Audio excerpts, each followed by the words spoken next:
અમેરિકામાં રહેતા ઇન્ડિયન્સને છેલ્લા એકાદ વર્ષથી એવું ફીલ કરાવવામાં આવી રહ્યું છે કે જાણે આ દેશને હવે તેમની કોઈ જરૂર નથી. અમેરિકામાં ઇન્ડિયન્સને ગંદા, ચોર તેમજ ફ્રોડ કરનારા લોકો તરીકે ઓળખાવાઈ રહ્યા છે અને તેમની ધાર્મિક આસ્થાની પણ મજાક ઉડાવાઈ રહી છે. આવું બધું પહેલાં પણ થતું જ હતું, પણ તેનું પ્રમાણ ખૂબ જ મર્યાદિત હતું.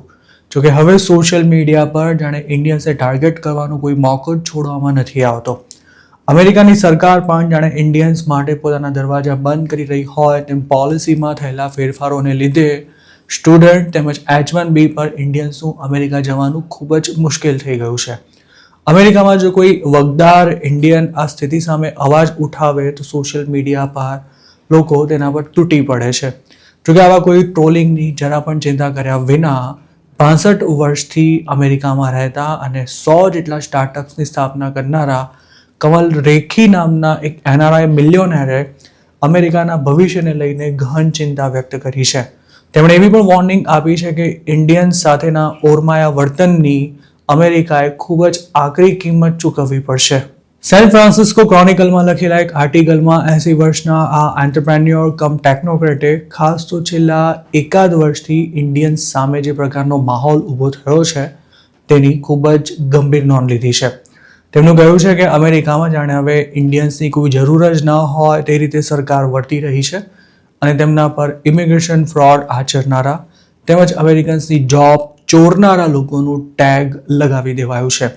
કમલ રેખીનું કહેવું છે કે સૌથી વધુ H-1B વિઝા ઇન્ડિયન્સે જ મળે છે તે વાત જરાય ખોટી નથી, પણ અમેરિકાની ટેકનોલોજી લીડરશિપને ફોરેન ટેલેન્ટને કારણે જબરજસ્ત ફાયદો થયો છે તે વાત પણ એટલી જ સાચી છે. ઇન્ડિયન ટેલેન્ટને કારણે જ .com બૂમથી લઈને આર્ટિફિશિયલ ઇન્ટેલિજન્સમાં અમેરિકા દુનિયામાં સૌથી આગળ રહ્યું છે.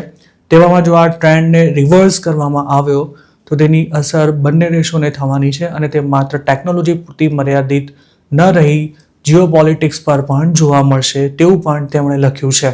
કમલ રેખીએ પોતાના આર્ટિકલમાં જણાવ્યું છે કે એક સમયે અમેરિકા રશિયા સામેના કોલ્ડ વોરમાં હાંફી રહ્યું હતું ત્યારે તેણે ફોરેન ટેલેન્ટને આકર્ષવા માટે પોતાની ઇમિગ્રેશન પોલિસીમાં ધરખમ ફેરફાર કરી દુનિયાભરના લોકો માટે પોતાના દરવાજા ખોલી નાખ્યા હતા.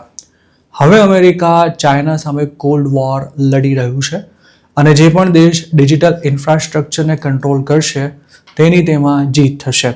જોકે ચીન પાસે અમેરિકા કરતાં 4 ગણી વધારે વસ્તી અને 10 ગણા વધારે એન્જિનિયર્સ છે.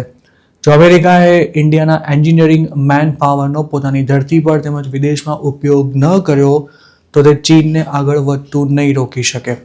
લેકિન એમ પણ કહેવું છે કે ચીનથી ટેકનોલોજીના મોરચે આગળ રહેવા માટે અને આખું જ શાહીને દુનિયામાં મજબૂત બનતી રોકવા માટે ઇન્ડિયા અને અમેરિકા સાથે મળીને કામ કરે તે ખૂબ જ જરૂરી છે.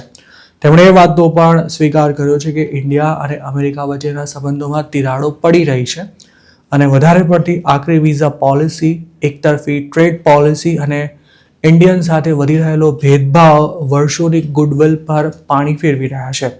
જો આમ જ ચાલતું રહ્યું તો ગ્લોબલ પાવરના ભવિષ્યના સંતુલન પર પણ ખૂબ જ ગંભીર અસર પડવાની છે. કમલ રેખી 1967માં ખિસ્સામાં અમુક ડોલર્સ લઈ ઇન્ડિયાથી મિશિગનમાં એન્જિનિયરિંગમાં માસ્ટર્સનો અભ્યાસ કરવા માટે ગયા હતા. ભણવાનું પૂરું થયા બાદ વર્ષો સુધી ડિફેન્સ ઇન્ડસ્ટ્રીમાં કામ કર્યા પછી તેમણે એક્સક્લીન નામના એક સ્ટાર્ટઅપની સ્થાપના કરી હતી અને અમેરિકાના સ્ટોક માર્કેટમાં પોતાની કંપનીનું લિસ્ટિંગ કરાવનારા તેઓ પહેલા ઇન્ડિયન અમેરિકન હતા. એક સમય તેમની કંપનીમાં 1000 લોકો કામ કરતા હતા અને પછી આ કંપનીને વેચી દીધા બાદ કમલ રેખીએ 100 જેટલા અલગ અલગ સ્ટાર્ટઅપ્સ ઊભા કરીને હજારો લોકોને જોબ આપવાની સાથે અમેરિકાની ઇકોનોમીમાં બિલિયન્સ ઓફ ડોલર્સ પમ્પ કર્યા હતા. પોતાના આર્ટિકલમાં કમલ રેખીએ લખ્યું છે કે આજે સિલિકોન વેલીના 25% જેટલા સ્ટાર્ટઅપ્સમાં ઇન્ડિયન અમેરિકન્સ કોઈને કોઈ રીતે સંકળાયેલા છે અને ગૂગલ, માઇક્રોસોફ્ટ, સ્ટારબક્સ, IBM તેમજ પેપ્સી જેવી દિગ્ગજ કંપનીઓની આગેવાની પણ કરી રહ્યા છે અથવા કરી ચૂક્યા છે.